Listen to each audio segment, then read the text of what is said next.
Hey yo, what's up mga kaibigan, mga kapangarap at mga ka-dreamer. Um, Testing lang po. Tingnan natin kung uh, actually hindi ako marunong mag-video, wala akong hilig sa mga video-video. Pero ito na lang siguro ang gagawin kong paraan or nag-decide ako na gumawa ng mga ganitong mga video clips para hindi ako antukin sa aking magiging trabaho doon sa Europe. Sana kung kapag natuloy, sana kung ang nature kasi ng trabaho natin doon ay trailer truck driver. So solo kami doon, walang pahinante.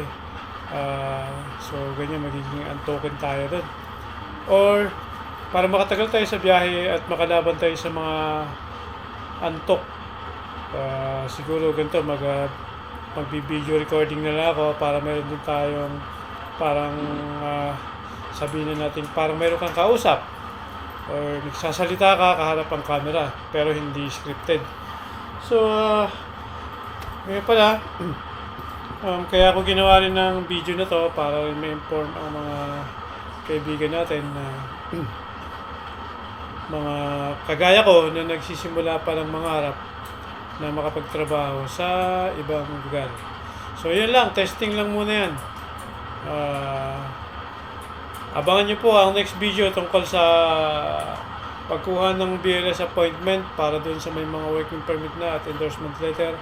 So pagtutulong-tulungan po natin yan mga kabady. Thank you.